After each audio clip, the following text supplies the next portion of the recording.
Hi, this is Dr. Saxena, and we'll be talking something on nutrients. And one of the most important nutrient which we are going to discuss today is called lipids. Lipids are basically fatty acids, and this is one of the kind of take is it's such a diverse group of compounds and which includes all biological compounds that are not soluble in water but are soluble in organic solvents basically. When we talk about fat, we have a propensity fat, but yes, we do require good fats in our diet to maintain ourselves. We need good diet, good fats. It is not that fat is one thing which you should always oh, no fat. It's not like that. We need to understand what are the good fats, what are the bad fats. When we talk about in a systematic way, what are the simple lipids which we call, this can be dietary fats, which is sometimes like glycerides, which can be monoglyceride or a diglyceride or a triglyceride. We as doctors, we have a propensity to look into a thing called triglyceride. We always try to look what is the value of your triglyceride levels. So this is again a simple this one which has got something. It gives us a picture what is this person, is he having some problems or what exactly other problems he may or have it. Over a period of time, what I have seen is people with almost all diabetics, people who take a lot of refined sugars and all that, they have high levels of thing called triglycerides. So the moment someone has triglycerides which are more than 150 or 200, something like that, I understand apart from the fat metabolism, his glucose metabolism also is imbalanced, and we get a kind of idea what exactly are the fasting triglyceride levels. Based on that, we try to work on how we can work with him and how quick we need to work on his this disordered lipid chemistry. When we talk about fatty acids, this is a big word which I talk about, and I'm always talking about something like unsaturated fatty acids, which are trans fatty acids. You have got monosaturated fatty acids, you have saturated fatty acids. The thing is, except for the trans fats, everything is a problem. Apart from that, we have simple lipids, you have what's compound lipids. Compound lipids are usually, there are something like glycolipids or there are something like phospholipids, right? Glycolipids have got something like sphingolipids, you have got cerebrosides, gangliosides, whereas phospholipids is one of the important structure where your cell wall membrane integrity is very maintained by this one. There is, apart from that, we have something called, when we talk about fats, there is something like saponifiable lipids and there is unsaponifiable lipids. Unsaponifiable lipids, we have in the group of steroids, we have something like sterols, which is nothing but your cholesterol. Cholesterol, I think it's the base of every chemical. This one as such, you need to have cholesterol if you have to have good vitamin D levels. What we are seeing these days, because of everyone has got something, vitamin D is not a good to every patient we check, vitamin D levels are low because some of the reasons, one of the reasons may be the less kind of cholesterol which the body has got. That has to be something to do with the low vitamin D status. You have got something like steroid hormones. Again, the base has to be cholesterol only. You have got some phytosterols, because all these hormones, which is corticosteroid hormones, sexual steroid hormones, their base is on the cholesterol. So the take-home message is you need to have everything in balance. When we talk about some other things which we try to look into, what are the simple lipids and compound lipids and all that, when the most important thing I would like to look it as the dietary fat. See, dietary fat is the sum total of lipids, including fatty acids, that are consumed by the diet. Most of the fats are consumed in the form of triglycerides. So, what are the things which I need to discuss here is general health benefits of dietary fat. The general dietary fats suppress the appetite. I can always give you some of the examples which I try to work it out. We have a patient who was on a lot of ADHD and autism kind of stuff, and his appetite was always on the full kind of stuff. So what happened was, we need to work on this. When we started improving the fat content in the diet, the appetite slowly suppressed. See, this is the effect. What happens by slowing down the passage of food through the digestive tract. This effect occurs due to this dietary fats inhibiting the opening of the pylorus of the stomach, thereby slowing down the passage of foods into the duodenum.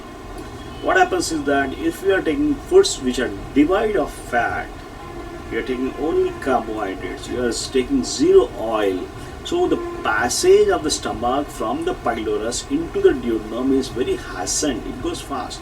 So and gastric emptying time is more lessened. What is required is the gastric emptying time. If it is more, then you will not get into that kind of hyperphagia. You need to look at what is the diet glucose diet, this particular thing, which is called stomach emptying time. If the stomach emptying time is less, you are in for a problem. In the stomach emptying time, if you can delay it by adding some kind of lipids and all that, makes a sense. All these dietary fats can be utilized in the body for the production of energy. Usually what happens is, all the dietary fats are stored in adipose tissue as storage mechanism for the future energy production. So you need to be careful of what we are trying to use that particular thing. And yes, we talk about something which is very simple and kind of stuff. We believe that there are something good things like phosphatidylcholine, cholesterol. These are the good things which our body needs. We need to have this particular stuff. There are other things which facilitate the digestion of these fats, which are called taurine, which is an amino acid, and you have got something in the bile is responsible for the initial emulsification of dietary fats in the duodenum prior to the further digestion. So this is the most important thing, and we do see now people with having gallbladder problems. It can be stones or it can be post-op gallbladder surgery. People get into this issue of kind of disordered lipid chemistry because of this particular, because this facilitation of this digestion of dietary fats doesn't happen in a proper way, because there is a kind of sensation of bile, and that is the thing which has to be properly understood. Coming back to what are the other things which can cause this thing is vitamins. Basically, I believe you have got something like choline, you have got inositol, you have got something like biotin, and you have got something like vitamin B6, which is essential for the absorption of these fats. So yes, we need to have something good when we talk about how we can always coordinate this particular stuff. And there are some factors which if you are taking something in excess, you can always look at the substances which inhibit the digestion of fatty acid, dietary fats.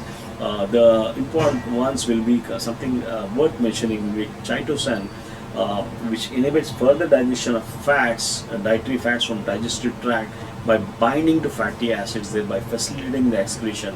I use something like psyllium husk in a very common way, and there is one more thing which inhibits the digestion of fats within the small intestines, and that is chondroitin sulfate. Chondroitin sulfate, we invariably use chondroitin and for our joint patients basically, and it's one of the very good substances which you can indirectly reduce the kind of dietary fat issues and all. Apart from that, you have something, the green tea, which inhibit the digestion of the dietary fats. And the substances which comes to my mind which reduces the craving for dietary fats is DHEA. DHEA is a one thing which is a normal thing which is excreted by the adrenal glands, and that is one thing which is so what is normal and what is abnormal is slightly a kind of we need to balance particular things. Excessive consumption of dietary fats initiates the production of endogenous cholesterol, and you need to understand what are the toxic effects of excessive consumption of dietary fats. For me, a low fat diet is a diet in which no more than 20% of the calories are consumed as fat, and high fat diet is if your lipids are more than 40%, it's a high fat diet. So we certainly believe it's a question of something like saturated fats as well as polyunsaturated fats mixture and all that. So we need to look into kind of what exactly this particular thing may lead to and all that. Excessive consumption of dietary fat is a risk factor for some carcinomas. It includes basal cell carcinoma, it includes breast cancer, it includes colon, pancreatic cancer, prostate cancer, squamous cell carcinoma, and the list goes on. It can be uterus cancer also. These are the things, and excessive consumption of fats, we try to look at something like fatty liver, and we try to look into things which are properly metabolized on this particular stuff. And yes, these are the things which are proper, which need a proper balance of fats, so that we need to keep that normal. It's a kind of right rope balance, It is you have to keep the goodness also, and at the same time you need to see that it doesn't get over also.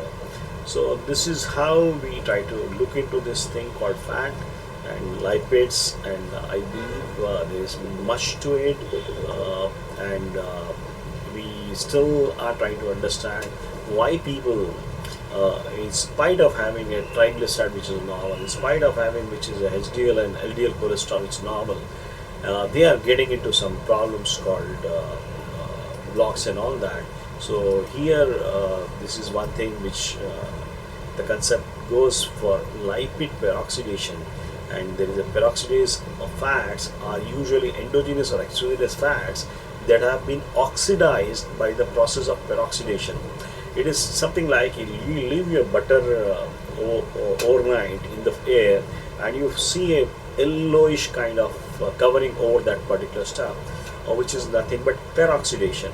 And the same thing happens inside the body, and we need to really see that this peroxidation of fats doesn't occur inside the body. That's the reason most of the problems are because of this particular stuff.